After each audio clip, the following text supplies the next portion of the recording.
우리 옆에 계신 분에게 한번 인사하겠습니다. 얼굴을 쳐다보시고 정중한 어조로 대사님 안녕하십니까? 성경에 보면 우리는 다 그리스도의 앰베서더, 대사라고 말씀하고 있습니다. 하나님의 나라가 우리의 뒤를 뒷받침해주고 있습니다. 하나님께서 여러분들의 강력한 서포터가 되어 주십니다. 험난한 세상, 앞만 바라보면 두려움이 많지만 우리를 든든히 뒷받쳐 주시는 하나님의 나라, 또 주님의 손길을 의지하면서 오늘도 예배를 통하여 새 힘을 얻게 되시기를 주의 이름으로 축복합니다. 저는 최근에 목사님 한 분을 개인적으로 만날 수 있는 시간이 있었습니다. 그분은 정말 어려운 일을 겪으셨습니다. 사랑스럽고 예쁘고 믿음 좋은 20대 초반의 따님을 불의의 사고로 먼저 천국에 보냈기 때문입니다. 위로를 좀 드리고 싶어서 만났는데 뭐라고 첫 마디를 해야 하는지 아무리 생각해도 적당한 말이 생각이 나지 않았습니다. 목사님 얼마나 힘드세요? 세월이 약이라는데 이런 거는 세월도 힘을 쓰지 못할 텐데요. 그저 할 말이 없어서 그렇게 그냥 인간적으로 위로한답시고 그런 말을 건넸을 때 그 목사님께서 저에게 주신 그 첫 마디가 너무나 인상적이었습니다.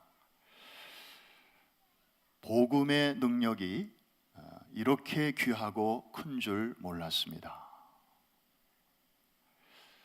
저는 돌아오는 길에 그 말씀의 의미를 계속해서 곱씹어 보았습니다.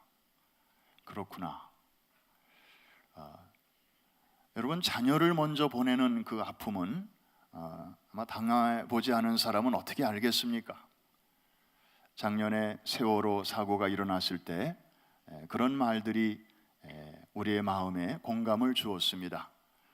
젊어서 남편이 먼저 세상 떠난 여인을 과부라고 하고, 또 젊어서 아내가 먼저 세상을 떠난 남편을 호렙이라고 하고, 또 어린 나이에 부모를 잃은 아이들을 고아라고 하지요. 그런데 어린 자녀를 부모보다 먼저 떠나보낸 그 부모를 가리키는 명칭이 아직까지 한글에는 없습니다. 영어에도 없습니다. 다른 나라 말은 제가 몰라서 모르겠고, 그 이유에 대해서 어떤 분이 그런 말을 했습니다. 그 슬픔이 너무 크기 때문에 신조차도 아직 적당한 단어를 찾지 못하고 있다. 그런데 그 슬픔을 그 목사님은 경험했습니다. 그런데 그 슬픔의 바다에서 그분이 건져 올린 그 첫 마디는 복음의 능력이 이러한 때에 저에게 큰 위로가 될 줄은 몰랐다는 고백이었습니다. 사랑하는 성도 여러분, 복음에는 능력이 있습니다. 사람의 말이 더 이상 약효가 없을 때에도 복음만이 우리에게 참 소망을 주는 줄로 믿습니다. 한번 저를 따라서, 우리의 신앙의 고백이니까 한번 공감하시는 분들은 공감하는 만큼 더 큰 소리로 한번 해주시기 바랍니다. 천국이 있습니다. 영생이 있습니다. 부활이 있습니다. 아멘. 그래서 오늘 로마서 1장에 보니까 복음은 모든 믿는 자에게 구원을 주시는 하나님의 능력이 됨이라. 이 복음이라는 단어와 능력이라는 단어, 그리고 그 중간에 구원이라는 단어, 이 어마어마한 단어들이 이 짧은 한 절 속에 아주 굵직굵직한 단어들이 지금 들어 있습니다. 이 말씀을 요약하면 복음은 능력이라는 것입니다. 복음에는 구원을 가져다주는 하나님의 힘이 그 안에 들어있다는 것이고, 이 구원은 사람으로부터 오는 게 아니고 오직 전능하신 하나님만이 우리에게 주실 수 있다는 것입니다. 성경이 말하는 구원, 속에는 여러분들이 어렴풋이 생각하는 것 이상의 아주 많은 뜻이 들어 있습니다. 예를 들면 육신의 질병으로부터 하나님은 우리를 구원해 주실 수 있습니다. 마태복음 9장을 보니까 12년 동안을 부인병으로 고생하는 여인이 예수님의 뒤로 와서 그 겉옷을 만졌다. 이는 그 마음에 그 겉옷만 만져도 구원을 받겠다 함이라. 여기서 말하는 구원은 무슨 고차원적인 고상한 의미의 구원이 아닐 것입니다. 자신을 12년 동안이나 묶고 있는 이 질병으로부터의 해방, 바로 여인은 그걸 위해서 주님께 나아왔는데 예수님께서 돌이켜 그녀를 보시며 가라사대 따라 안심하라, 내 믿음이 너를 구원하였다 하시니, 여기서 말하는 구원은 바로 그 육체의 질병으로부터의 자유와 해방을 의미하는 것이었습니다. 그랬더니 결과적으로 여자가 그 시로 구원을 받으니라. 할렐루야. 오늘도 주님은 우리의 몸의 아픔을 아시고 그리고 그 병을 치유하실 수 있는 그 능력이 구원이라는 선물 보따리 안에 얼마든지 들어있는 줄로 믿습니다. 물론 하나님의 아주 고차원적인 섭리 가운데서 사도 바울의 경우처럼 그 육신의 질병을 잠시 혹은 우리가 생각하는 것보다 조금 오랫동안 그 육체 속에 두실 때가 있습니다. 그것은 하나님의 능력이 딸려서가 아니고 하나님이 그분을 미워해서도 아니고 우리가 알지 못하는 하나님의 더 고차원적인 섭리 가운데서 하나님의 영광을 드러내기 위해서 혹은 우리로 하여금 너무 자고하지 않게 하시려고 분명한 하나님의 목적을 가지고 두실 때도 가끔 있지만, 그러나 하나님은 하나님의 능력, 그 구원 속에는 이러한 것까지를 포함하는 놀라운 은혜가 있는 줄로 믿습니다. 두 번째로는 위험으로부터의 구원이 있습니다. 하루는 예수님의 제자들이 갈릴리 호수를 노를 저 건너고 있습니다. 예수님이 그 배 안에 타고 계셨습니다. 고단에서 주무시고 계셨는가 봅니다. 그런데 이제 큰 풍랑이 일어나게 됩니다. 그때 제자들이 예수님을 흔들어 깨웁니다. 그러면서 이렇게 말합니다. 주여 구원하소서, 우리가 죽겠나이다. 여기서 말하는 구원은 무슨 고상한 차원의 추상적인 구원이 아니고 지금 이 위태로운 상황으로부터 우리를 좀 안전하게 지켜달라는 그런 구원이죠. 아주 1차원적인 구원입니다. 그때 예수께서 깨어나셔서 이렇게 제자들에게 말씀하십니다. 어찌하여 무서워하느냐 믿음이 적은 자들아 하시고 곧 일어나사 바람과 바다를 꾸짖으신데 아주 잔잔케 되었다고 말씀하십니다. 여러분이 한국을 떠나서 이렇게 미국에 와서 또 이만치 자리 잡고 사시기까지 그동안에 얼마나 크고 작은 어려움들이 많이 있었겠습니까? 얼마나 많은 위험들이 있었습니까? 사실 요즘 거의 이민자들이 그렇게 많지 않지만 20년 전, 30년 전만 해도 정말 한국 사람 30년 전만 해도 그렇게 많지 않았을 것입니다. 저는 한 21년쯤 됐습니다마는 그때만 해도 이미 어느 정도 한인 이민사회가 자리가 잡혔고, 그래서 그때도 맨하탄에 제가 처음 나갔을 때 담임 목사님이 저를 차에다 태우고 맨하탄 시내로 나가시더라고요. 그러면서 하시는 말씀이 좀 소매치기 같은 건 좀 조심하고, 그래서 맨하탄에 이렇게 내려가지고는 제 소지품을 이러고 좀 이렇게 주변을 살폈던 적이 있습니다. 근데 요즘은 그런 사람 별로 없잖아요. 거기까지는 좋았는데 차에서 내리시더니 차를 가지고 뉴저지로 가라고.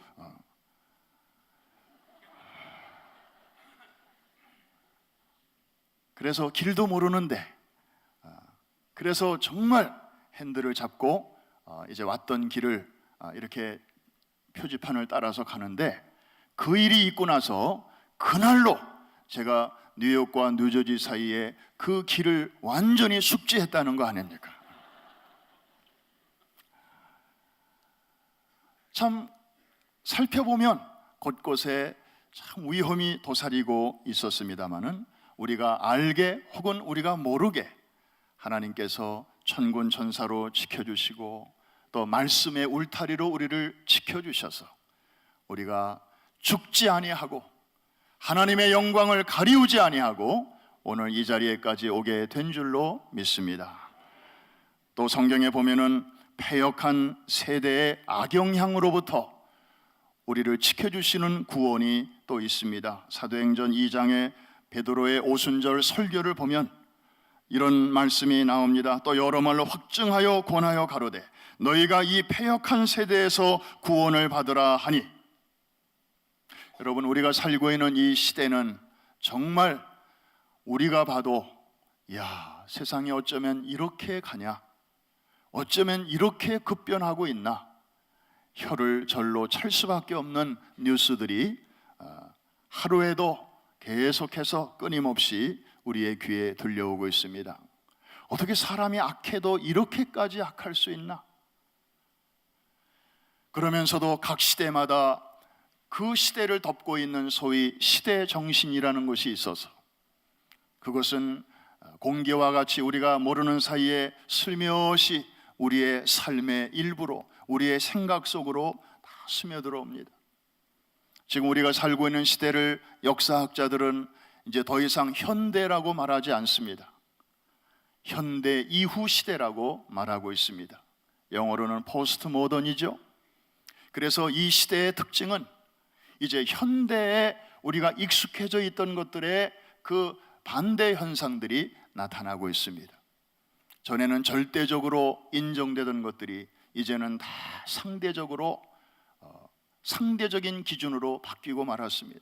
옛날에는 이렇게 전도를 확신 있게 하면 저 사람 속에는 정말 뭔가가 있는가 보다, 좀 나도 한번 저 사람 속에 있는 게 뭔지 한번 알아볼까? 이런 영적인 호기심을 사람들이 가졌었습니다. 그런데 요즘은 이렇게 전도하면 그 사람의 그 말이나 표정이 뭐라고 말을 하는가 하면, 그래요, 참 당신 신앙 참 귀하군요. 그런데 그거를 저한테 강요하지는 마세요. 제가 신앙을 가질 수도 있고 안 가질 수도 있는데 그거는 그냥 나의 선택이에요. 당신의 선택을 나에게 강요하지 마세요. 내가 당신 예수 믿는 거에 대해서 뭐라고 안 그럴 테니까 당신도 내가 믿건 안 믿건 너무 간섭하지 마세요. 지금 세상이 그렇게 바뀌었습니다. 종교다원주의, 그래서 기독교만이 진리라고 예수를 믿어야만이 천국에 간다고 얘기하면 이제는 다 몰상식한 소리라고, 꽉 막힌 사람이라고 이렇게 이제 핀잔을 듣기 쉬워요. 그러니까 점점 더 예수 믿는 사람들이 쭈삣쭈삣하고 상대방의 반응이 두려워서 할 말을 제대로 못하고 눈치를 보게 되는 거예요. 시대 정신입니다. 우리의 2세 자녀들은 우리보다 훨씬 더 개방적인 그런 분위기 속에서 지금도 기숙사에서, 그리고 캠퍼스에서, 그리고 학교에서 생활하고 있습니다. 정말 신앙생활하기 점점 더 어려워지는 이 패역한 시대의 악 영향에서 우리가 떠날 수가 없습니다. 방법이 있다면 정말 우리의 인격으로 안 되고, 우리의 수양 가지고 안 되고, 우리의 의지와 노력 가지고 안 되기 때문에 성령께서, 거룩한 성령이 우리 안에 계시면서 우리의 삶을, 우리의 생각을, 우리의 감정을, 우리의 판단을 컨트롤해 주지 아니하시면 우리는 나도 모르게 거기에 섞일 수밖에 없는 것입니다. 여러분, 성경을 보니까 성령님을 기름의 비유를 한 곳이 많이 있습니다. 성령님은 기름과 같은 분이십니다. 여러분, 물병에 기름과 물을 넣고 한번 섞어 보십시오. 그럼 처음에는 이렇게 섞여요. 그런데 그대로 두면 이제 물은 아래로, 기름은 위로 뜨게 됩니다. 여전히 같은 물병 속에 있지만 그 안에서 구별이 이루어지게 됩니다. 성령님은 바로 우리를 이렇게 도와주시는 분이십니다. We are in the world, but not of the world. 우리가 육체적으로는 세상에 살고 있지만 거룩한 영, 성령께서 우리 안에서 충만하게 일하시도록 우리가 그분에게 주권을 드리고 날마다 기도하고 말씀으로 우리의 심령을 무장하면 성령께서는 기름과 같이 우리의 삶을 역사해 주셔서 세상 속에 있지만 세상에 물들지 아니하도록 우리와 우리의 자녀들을 지켜주실 줄로 믿습니다. 다른 길은 없습니다. 그런데 이런 구원도 성경이 말하는 그 구원 속에 들어 있는 것입니다. 그리고 뭐니 해도 주님이 우리에게 선물로 주시는 구원 속에는 죄로부터의 구원이 있습니다. 이 죄는 정말 무서운 것입니다. 이것은 세상의 과학으로도 해결할 수 없는 것입니다. 창세기 3장 아담과 하와가 첫 번째 죄를 범한 이후부터 지금까지 어느 누구도 이 죄의 영향으로부터 자유로운 사람은 한 사람도 없습니다. 마치 맑은 물에 먹물이 하나 탁 떨어지면 그 먹물방울이 그대로 가라앉으면 전데 그것이 물속에 쫙 퍼지는 것처럼 독사에게 물렸는데 그 물린 자국에만 독이 머물러 있으면 얼마나 좋습니까? 그러나 삽시간에 온몸에 퍼지는 것처럼 저 메르스같이 그냥 알게 모르게 다 이렇게 퍼지는 것처럼 죄에는 이렇게 전염성이 있습니다. 여러분, 하품만 전염이 되는 게 아닙니다. 참 이상하죠? 하품. 한 차를 타고 가는데 한 사람이 하품하면요, 잠시 후에 그 옆에 사람이 또 하품을 하게 돼요. 그 전염성이 있더라고요. 하물며 이 죄는 정말 놀라운 전염성이 있어요.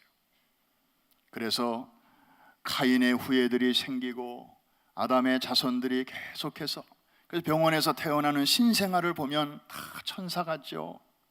이런 아이들은 정말 죄가 하나도 어쨌든 행동으로 범한 죄는 아직 없으니까. 그러나 아이들의 몸에 오늘 태어난 아이라 할지라도 그 몸에 흐르는 피 속에는 놀랍게도 자연스럽게 죄를 향한 충동이 이미 그 속에 들어있어요. 아직 너무 어려서 이것이 행동으로 드러나지 않은 것뿐이지. 그래서 아이들을 키워본 부모들은 하나같이 공감하는 게, 아이들에게 나쁜 짓 적당히 하면서 살아라 이렇게 말하는 부모는 한 사람도 없습니다.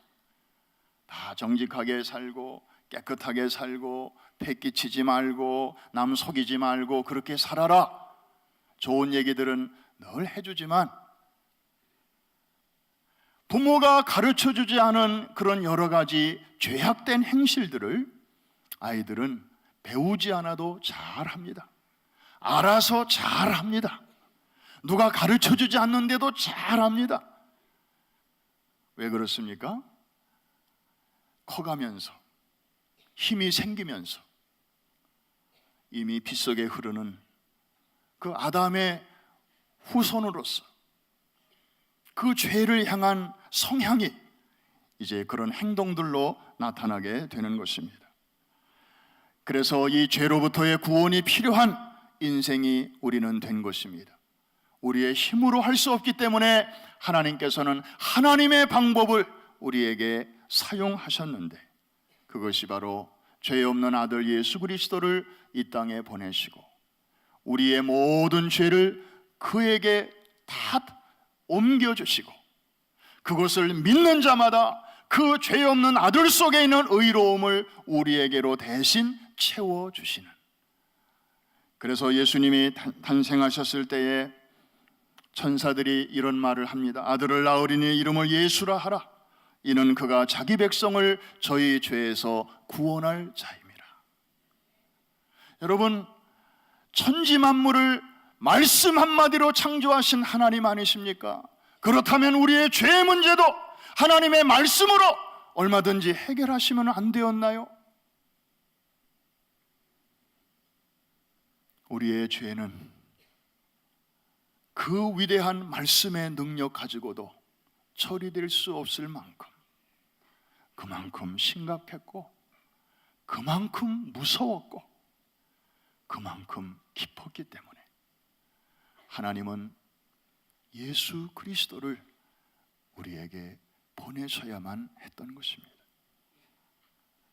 우리는 이 사실을 통해서 우리의 죄가 하나님 앞에서 얼마나 흉악했는가를 볼 수 있어야 합니다. 그 방법이 아니고서는 하나님도 다른 길을 찾으시지 못했기 때문입니다. 그런데 예수 그리스도를 통해서 바로 이 어마어마한 끔찍한 죄의 문제를 해결할 수 있는 그런 길을 우리에게 열어 놓으셨습니다. 이것이 바로 구원의 핵심입니다. 한 가지 더 구원에 딸려오는 포함되는 보너스가 하나 있는데, 그것은 하나님의 마지막 심판날에 모든 사람이, 모든 죄인들이 결국에는 회개하고 돌아오지 아니하면 하나님의 심판을 받을 수밖에 없는데, 예수 그리스도 안에 들어오기만 하면 하나님께서는 그 최후의 심판과 상관없는 하나님의 자녀로 우리를 받아주신다고 하는 사실입니다. 로마서 5장 9절에 보니까 그러면 이제 우리가 그 피를 인하여 의롭다 하심을 얻었은즉 더욱 그로 말미암아 진노하심에서 구원을 얻을 것이니. 마치 산에 산불이 났을 때 어떤 사람은 산 꼭대기로 올라갑니다. 어떤 사람은 산 아래로 내려갑니다. 그러나 지혜로운 사람은 산불이 지나간 자리로 몸을 피합니다. 거기가 왜 가장 안전할까요? 거기는 더 이상 태울 것이 없기 때문에. 또다시 산불이 다가온다 할지라도 그 뜨거운 불길은 옆으로 다 비껴 갈 수밖에 없습니다. 오래전에 그 무서운 산불이 지나간 자리가 있습니다. 거기가 바로 갈보리 십자가입니다. 우리를 대신하여 주님께서 하나님의 심판을 받으신 자리입니다. 그러므로 누구든지 그 안으로만 들어가기만 하면 다가오는 최후의 심판도 두렵지 않은 줄로 믿습니다. 오늘 세상을 떠나도 우리는 천국에서 깨어날 확신을 갖게 되는 것입니다. 전에는 물로 세상을 심판하였으나 장차는 불로 세상을 심판하실 것인데, 이제 예수님은 심판의 주로 재림하시게 될 것인데, 그날이 두렵지 않고 오늘 부름을 받아도 두렵지 않은 것은 바로 예수님 안에 그 어마어마한 구원이 그 속에 들어있기 때문입니다. 우리의 복음이 너희에게 말로만 이르는 것이 아니라 또한 능력과 성령과 큰 확신으로 된 것이라. 그렇습니다. 복음에는 이러한 놀라운 능력이 들어있습니다. 그러므로 우리는 이 복음을 생각할 때마다 정말 감사해야 할 것입니다. 우리가 정말 예수를 이날까지 안 믿었으면 나는 지금 이 시간에 어디 있겠는가 한번 생각해 보십시오. 내가 예수를 아직도 안 믿었다면 내 인생은 지금 어떤 방향으로 가고 있었을까를 한번 생각해 보십시오. 특별히 우리 한국 사람들은 기독교 신앙에 들어오기 전에 전통적인 종교에 물들어 있었고, 또 여러 가지 미신과 그리고 사주, 팔자, 토정, 비결, 궁합, 이런 여러 가지 것들이 보이지 않는 줄로 우리를 얽매고 있었습니다. 이사도 마음대로 못했습니다. 날짜를 받아야 했습니다. 사랑하는 사람끼리 결혼도 마음대로 못했습니다. 뭔가를 또 봐야 했습니다. 정말 이렇게 보이지 않는 여러 가지 줄과 끈과 이런 것들에 얽매여 살았던 우리들이 이제 예수 그리스도를 믿고 보니 그 안에 있는 이 놀라운 자유와 해방을 우리가 지금 누리고 있습니다. 왜 그럴까요? 복음은 모든 신들 위에 뛰어난 하나님께서 우리에게 구원을 주시는 능력이기 때문입니다. 하나님보다 더 위대한 자가 우리를 컨트롤한다면 모를까? 하나님보다 열등한 자들이 우리를 감히 건드리지 못하게 된 것입니다. 하나님의 손에서 우리를 다시 빼앗을 자가 능히 없는 것을 믿으시기를 바랍니다. 사탄의 손에서 하나님은 우리를 빼내셨습니다. 그러나 사탄이 그 후에 우리를 다시 빼갈 수 없는 것은, 사탄은 하나님의 흉내는 낼 수 있지만 하나님처럼 창조주가 될 수 없기 때문입니다. 그러므로 사단이 언제나 우리의 영적 생활을, 그리고 신앙 생활을, 그리고 우리의 사회 생활을 끊임없이 방해하지만 최후의 승리는 반드시 하나님 편에, 그리스도 안에, 그리고 성도들에게 있는 줄로 믿습니다. 그러므로 우리는 복음을 부끄러워해서는 안 됩니다. 요즘 부끄러운 것들을 이제 막 드러내는 시대가 되었습니다. 전에는 좀 음지에서 가족들이 알까봐, 친구들이 알까봐 쉬쉬하던 사람들이 이제는 커밍아웃 합니다. 자기들의 목소리를 냅니다. 축제를 엽니다. 그리고 기자회견을 합니다. 그리고 백주대낮에 보란듯이 행진을 합니다.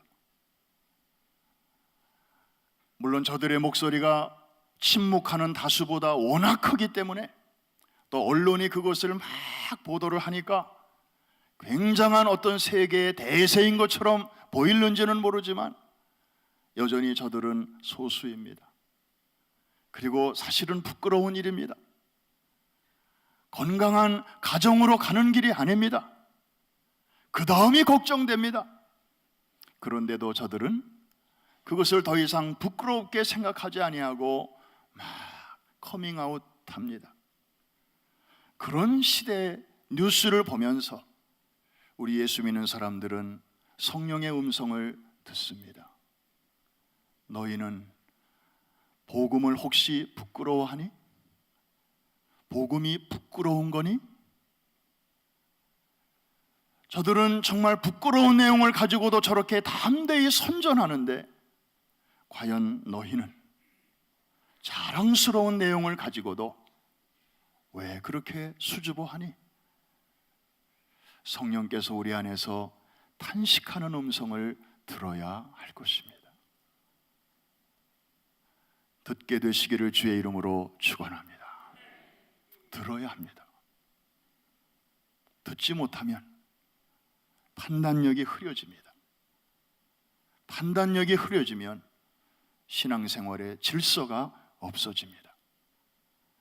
성령께서 탄식하십니다.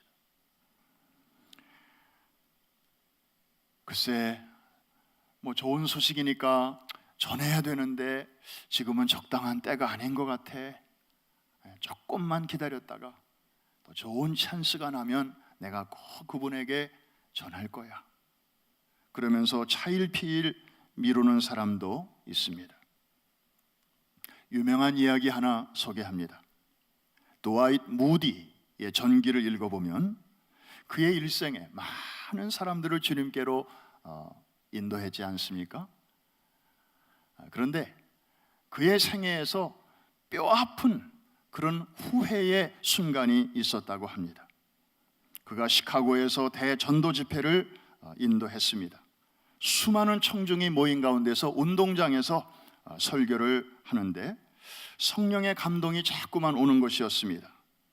오늘 저녁에는 딴 얘기하지 말고 다가오는 심판에 대해서, 종말에 대해서, 그리고 영혼의 구원에 대해서 설교해라. 그런데 원래 이 무디의 계획 속에는, 설교 스케줄 속에는 그 이야기는 내일 저녁에 하도록 돼 있었습니다. 그런데 오늘 밤에 자꾸 하라고 하시는데 할까 말까? 미리 준비한 내용이 있는데 이걸 바꿔야 되나? 어떻게 해야 되나? 좀 이렇게 옥신각신 하다가 결국에는 자기가 준비한 대로 하는 게 더 안심이 되니까 그냥 성령의 감동을 무시했습니다. 그리고 설교를 그날 예정된 설교를 마치고 집회를 끝냈습니다. 그런데 그날 밤 어떤 일이 일어나는지 아십니까? 역사에 기록될 시카고 대화재가 일어나게 되었습니다. 그 밤에 시카고 전 시내가 불바다가 되었습니다. 수많은 시민들이 불에 타서 죽게 되었습니다. 자기 집회에 참석했던 사람들, 그 중에 일부가 돌아가서 그 피해자 중에 섞여 있다는 이야기도 나중에 들었습니다. 그는 그 전날 밤에 인생의 종말에 대해서, 우주적인 종말에 대해서 그렇게 설교하지 못한 것을 두고두고 후회했다고 합니다. 그리고 평생을 복음을 전하면서도 그 일만 생각하면 하나님께 죄송한 마음으로 그렇게 살았다고 하는 것입니다. 여러분, 내일은 아직은 완전한 여러분의 날이 아닙니다.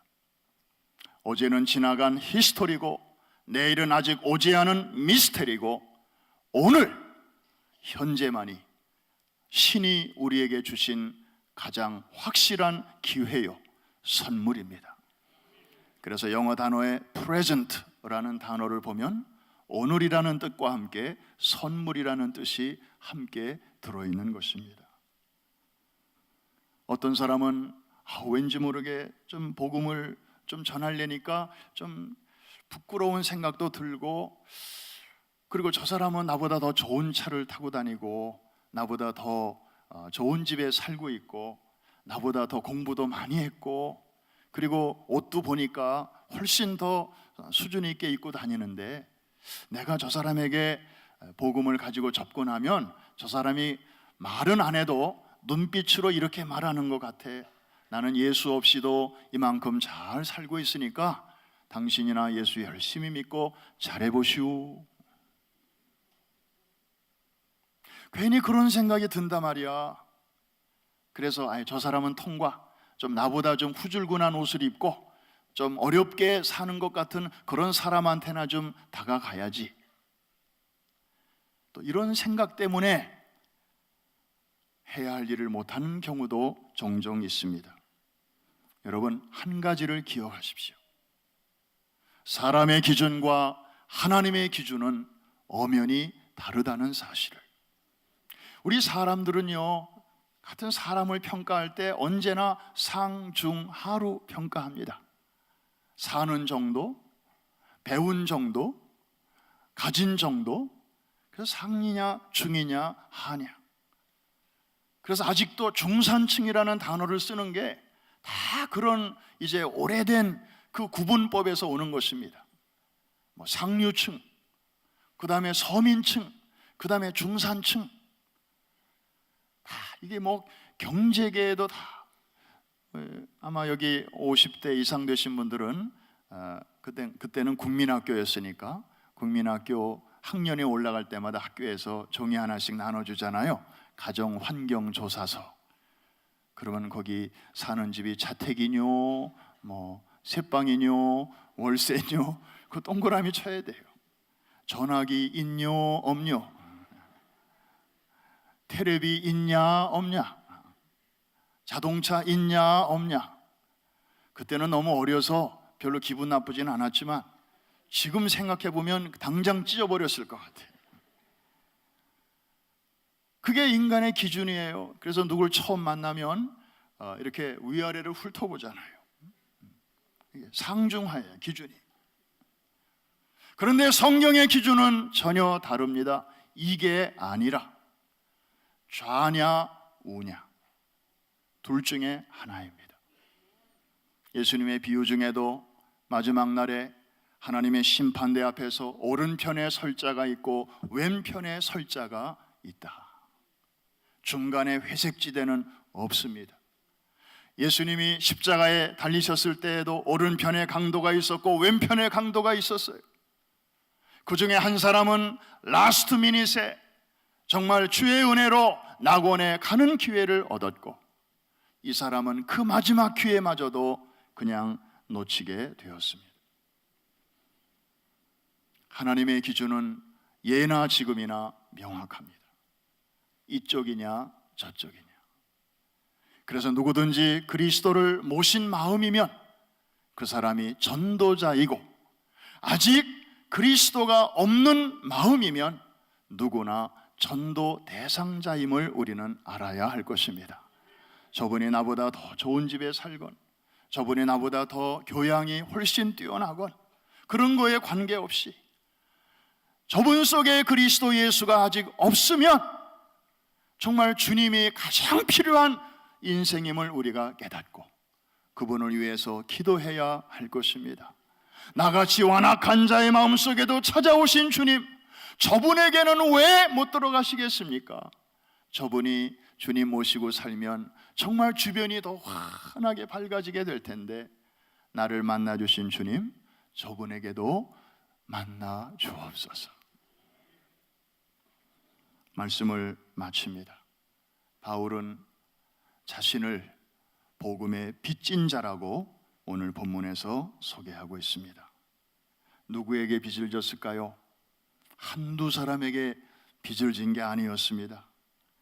헬라인과 유대인에게 빚을 지고 있다고 말씀합니다. 아주 불특정 다수를 지금 말하고 있습니다. 평생 갚아도 갚지 못할 큰 빚인 것 같습니다. 근데 바울이 실제로 그렇게 경제적인 빚을 졌나요? 아니에요. 바울은 텐트 메이커였어요. 선교하면서도 남에게 돈 손벌리지 않았어요. 자기가 일해가면서 그 돈을 벌어가면서 선교를 했어요. 그런데도 빚진 자래요. 너무 이상하지 않습니까? 바울에게는 그럴 만한 이유가 있었습니다. 자기는 구원받기 이전에 자신의 모습을 보니까 정말 하나님을 위한다고 하면서 오히려 하나님의 사람들, 하나님이 보내신 예수 그리스도, 그리고 예수 그리스도를 믿는 그 사람들을 도시락 싸들고 다니면서 핍박했던 사람입니다. 저들을 옥에 가두고 때로는 죽음으로 몰았던 사람입니다. 자기 같은 죄인이 없습니다. 그래서 죄인 중에 죄인이라고 스스로 고백하지 않습니까? 그런데 그런 자기를 예수님이 찾아오셔서 자기를 만나 주셨단 말이죠. 자기가 예수님 만나러 기도원에 간 것도 아니고 금식기도 하던 중에 만난 것도 아니고,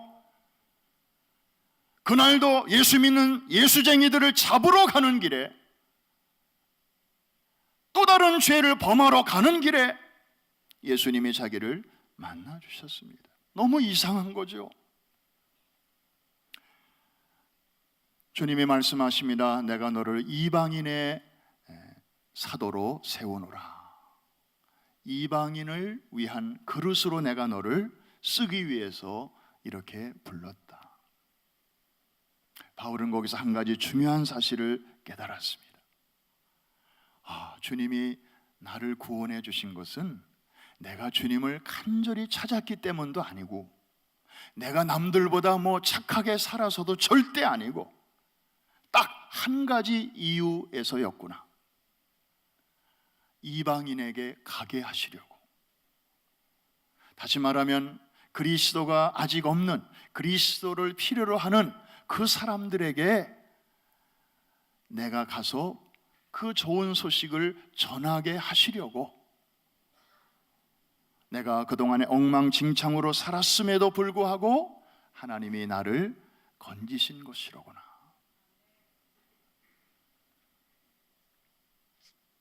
그리고 조금 더 묵상을 하다 보니까 이방인들에 대한 생각이 바뀌게 되었습니다. 그리스도가 아직 없는 사람들에 대해서 고마운 마음이 생기기 시작했습니다. 왜냐하면 저들에게 가게 하시려고 예수님이 나를 건져 주셨기 때문이죠. 그러니까 저들이 아니었다면, 그냥 예수님이 나의 행실만을 보시고 내가 살아온 그 삶의 내용만을 보셨더라면 나는 정말 저 지옥에, 저 상좌에 앉아야 할 사람이었는데 저분들 때문에 내가 살았다. 고마운 마음이 드는 것입니다. 생명의 은인이요 구원의 이유와 까닭이 바로 저 이방인, 요즘 말로 말하면 불신자들이라는 그 생각에 이르게 되면서 바울은 그때부터 이제 그 빚을 갚기 위해서 가만히 앉아 있을 수가 없었습니다. 그것이 바로 내가 빚진 자라고 하는 고백입니다. 사랑하는 성도 여러분, 그런 의미에서 우리는 다 빚진 자입니다. 여러분 주변에 여러분이 꼭 가야 할 사람이 없다면 여러분은 debt free. 그런데 아무리 살펴봐도 그런 사람이 한 사람도 없는 사람은 없습니다. 그런 빚이 없는 지대가 있긴 있어요. 거기가 어디냐? 파일론 묘지입니다. 거기 누워 계신 분에게는 더 이상 채무자가 들볶지 않아요. 근데 우리가 살아있는 동안에는 내가 가지 않으면 어쩌면 영영 이 좋은 소식을 듣지 못하고 세상을 떠날 사람들도 있을지도 모른다고 우리가 생각할 때 우리는 가만히 있을 수 없습니다. 해리포터의 주인공 엠마 왓슨이 한 말을 여러분들에게 인용합니다. 내가 안 하면 누가 하는가? 지금 안 하면 언제 하겠는가? 사랑하는 성도 여러분, 우리는 다 빚진 자들입니다. 빚진 자들은 하루도 편할 날이 없습니다. 늘 심정이 불안합니다. 우리가 주님을 찬양하고 우리에게 구원을 주신 하나님의 이름을 높이면서도 우리에게는 또 하나의 감정이 있습니다. 그것은 불안한 감정입니다. 초조한 감정입니다. 내가 이렇게 살아도 되나? 내가 이렇게 큰 빚을 지고 사는데 바로 저분들 때문에, 저분들에게 가라고 하나님이 나 같은 자를 먼저 불러주셨는데 내가 저분들보다 나은 게 하나도 없는데, 저분들이 나보다 더 깨끗하게 살고 저분들이 나보다 더 양심적으로 사는데도 하나님이 나를 먼저 불러주신 것은 바로 저분들에게 이 좋은 소식을 좀 소개하라고, 전하라고. 천사들은 시킬 수도 있었지만은 천사들에게는 구원받은 감격이 없으니까 자격이 안 돼서 전에 죄인이었다가 구원받은 적이 있는 우리에게 하나님께서 이 일을 부탁하셨는데,